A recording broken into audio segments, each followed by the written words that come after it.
Secarik surat dari Elizabeth ini meminta pertolongan ditemukan di saku Christine.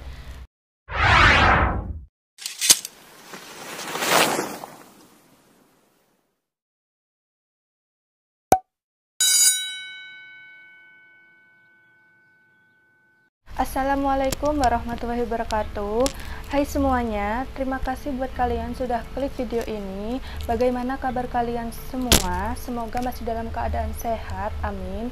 Guys, di video kali ini aku akan menceritakan sebuah kisah kelam yang datang dari Australia, di mana seorang gadis yang mengalami mimpi buruk yang disebabkan oleh perbuatan keji ayahnya sendiri.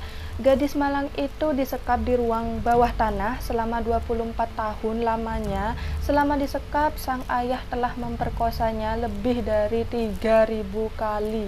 Bayangkan dong. Sampai dirinya melahirkan 7 seorang anak.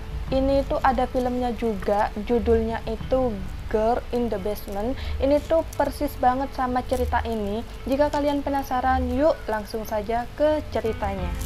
Elizabeth Frills. Elizabeth ini lahir pada tanggal 8 April 1966. Dia adalah seorang wanita warga negara Australia yang mengalami penyekapan, penganiayaan seksual, dan pemukulan oleh ayahnya sendiri. Mimpi buruk itu berawal pada tanggal 28 Agustus 1984 saat Elizabeth yang saat itu berusia 18 tahun tiba-tiba saja menghilang dari rumahnya. Ibunya yang bernama Rosemary setempat, lalu tiba-tiba sebuah surat datang dari Elizabeth ini. Dalam surat itu ia menyatakan bahwa dirinya sudah bosan dengan kehidupan keluarganya dan memutuskan untuk melarikan diri dari rumahnya sendiri.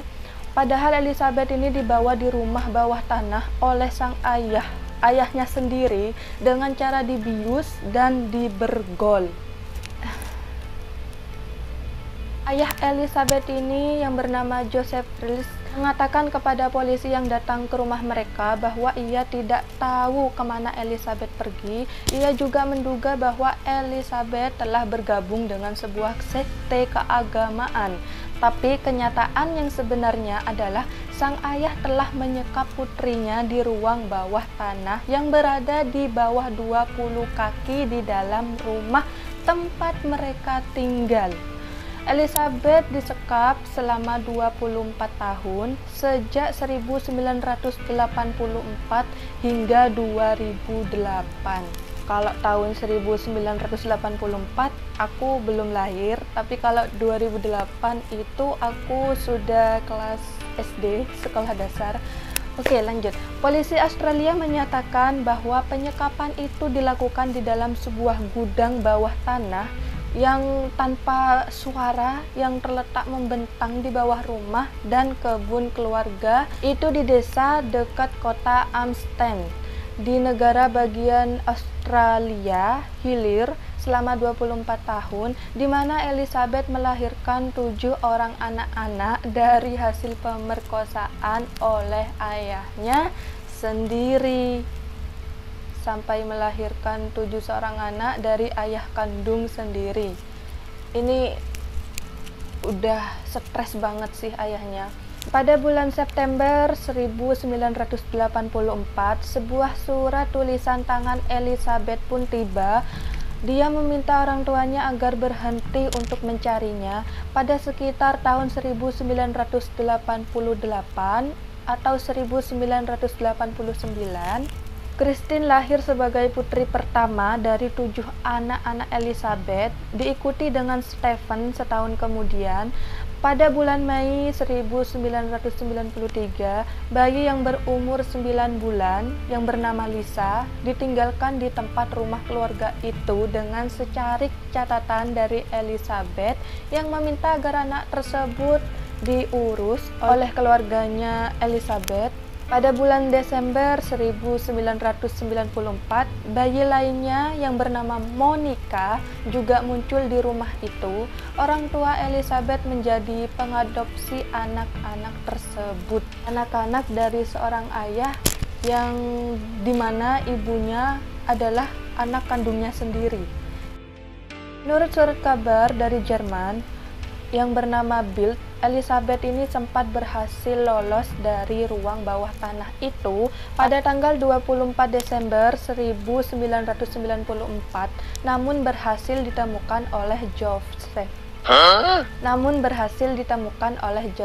Yang memaksanya kembali ke tahanan itu. Pada bulan Mei 1994, Elizabeth ini melahirkan anak lagi, tapi anaknya ini anak kembar yang salah satunya meninggal dunia setelah 3 hari, dan Joseph Fries ini membakarnya di tungku pembakaran. Kembarannya ini yang bernama Alexander dikeluarkan pada tahun 1997. Sebuah surat dari Elizabeth yang pada tahun 2003 ini mengatakan bahwa ia telah melahirkan seorang anak laki-laki yang bernama Felix. Setahun sebelumnya, Felix ini tetap bersama Christine dan Stephen di ruang bawah tanah itu, dan pada tanggal 19 April 2008, Christine ini tak sadarkan diri dan dibawa ke rumah sakit dengan diagnosa yang gagal ginjal yang bisa mengancam nyawanya. Staf rumah sakit ini kemudian menghubungi Interpol atau kayak menghubungi polisi gitu, dan menyebarkan berita melalui media massa untuk mencari ibunya agar menginformasikan mengenai riwayat medis Christine ini. Secarik surat dari Elizabeth ini meminta pertolongan ditemukan di saku Christine dan diinterogasi, dan setelah itu Elizabeth memohon-mohon kepada ayahnya untuk pergi ke rumah sakit itu.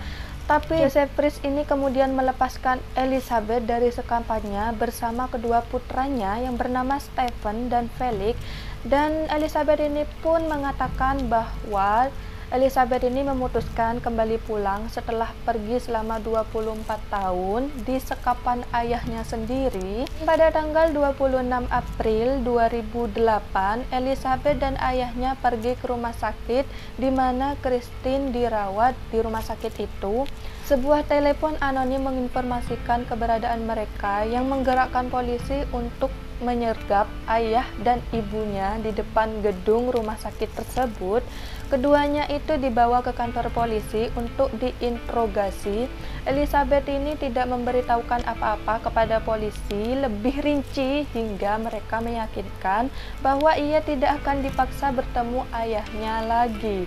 Dan Elizabeth ini pun kemudian mengungkapkan kejahatan ayahnya, bahwa sang ayah ini yang bernama Joseph Fries menyekapnya di ruang bawah tanah selama kurang lebih 24 tahun dan telah memperkosanya sebanyak kurang lebih 3.000 kali, guys. Bayangin dong, 3.000 kali selama 24 tahun. Itu apa gak ngep gitu ya? Elizabeth ini juga menjelaskan selama disekap dan diperkosa, dirinya telah hamil sebanyak 7 kali. Sang ayah ini yang bernama Joseph biasanya akan menemuinya di malam hari dan membuatnya menonton film porno dan kemudian memperkosanya. Mungkin kayak bikin nafsu gitu ya, sehingga menonton film yang terus diperkosanya. Fries ini kemudian ditahan atas tuduhan penganiayaan seksual, incest, dan penculikan. Pada hari berikutnya, Elizabeth dan anak-anaknya ini segera dimasukkan ke dalam perlindungan. Aman sih, alhamdulillah gitu ya, sudah terungkap semuanya. Dan pada tanggal 28 April tahun 2008, Joseph mengakui telah menyekap putrinya di ruang bawah tanah tanpa jendela selama 24 tahun dan menjadi ayah dari ketujuh anak Elizabeth, yang dimana putri kandungnya sendiri. Polisi ini mengatakan bahwa Joseph ini seorang teknisi listrik, telah memberitahu penyelidik bagaimana memasuki ke penjara bawah tanah itu melalui sebuah pintu kecil yang tersembunyi yang harus dibuka dengan kode sandi rahasia tanpa kunci. Ini zaman dulu masih canggih gitu ya guys, pakai kode-kode gitu rahasia. Biasanya kan kalau zaman dulu masih ada kunci gitu kan, tapi ini sudah ada kayak kode sandi rahasia gitu, dan itu pasti tidak diketahui. Strip frills Rosemary ini tampaknya selama ini tidak menyadari apa yang telah terjadi terhadap Elizabeth. Kemungkinan ia hanya berpikir karena surat-surat dengan tulisan tangan Elizabeth ini bahwa putrinya itu hanya sekedar kabur dari rumahnya. Pada tanggal 29 April 2008 diumumkannya hasil tes DNA yang membuktikan bahwa Prills ini adalah ayah dari semua anak-anak putrinya sendiri, yang berarti bahwa cucu-cucunya juga sekaligus anak-anaknya sendiri. Joseph ini diduga pernah dipenjarakan pada akhir tahun 1960-an atas kejahatan penyerangan seksual, namun belum ditemukan catatan yang menginformasikan hal ini. Elizabeth akhirnya bisa menjalani kehidupan normal di akhir tahun 2008 setelah ia dan anak-anaknya dianggap cukup pulih, dan ia pun tinggal di sebuah desa yang dirahasiakan namanya yang berada di Australia dan hanya dikenal sebagai desa X gitu. Elizabeth pun diberikan identitas baru sebagai upaya untuk melupakan semua kenangan buruknya. Ia dan anak-anaknya juga disembunyikan dari media sosial untuk dapat membiarkan menjalani kehidupan barunya dengan tenang. Itulah kisah dari Elizabeth Prills, yang dimana Elizabeth ini diperkosa oleh ayah kandungnya sendiri. Kayak di luar pikiran gitu, sampai dia melahirkan 7 seorang anak, yang dimana itu oleh perbuatan ayah kandungnya sendiri. Itu sih dosanya itu bagaimana gitu ya guys. Tapi kalau untuk anaknya kayak Elizabeth itu kan nggak tahu apa-apa gitu kan, dia hanya disekap oleh ayahnya dan diperkosa selama 24 tahun. Itu ya kalau aku ya enggak sih, enggak mau gitu ya. Tapi kalau aku gitu, mungkin aku kayak berusaha semaksimal mungkin untuk pergi dari sana gitu. Ya mungkin namanya juga anak gitu kan, dia gak bisa melawan mungkin karena juga orang tuanya sendiri gitu. Ya gitulah kisah dari Elizabeth. Ya udahlah, inilah dunia ya, bagaimana lagi gitu kan manusia gitu, pasti ada setan kan di sini itu pasti bakalan menggoda. Ya tergantung iman sih kalau kayak gitu. Oke guys, sudah dulu dengan kisah aku ini, semoga kalian suka. Oke, selamat apa? Selamat beraktivitas kembali, dan sampai jumpa di video aku selanjutnya. Oke guys, assalamualaikum warahmatullahi wabarakatuh.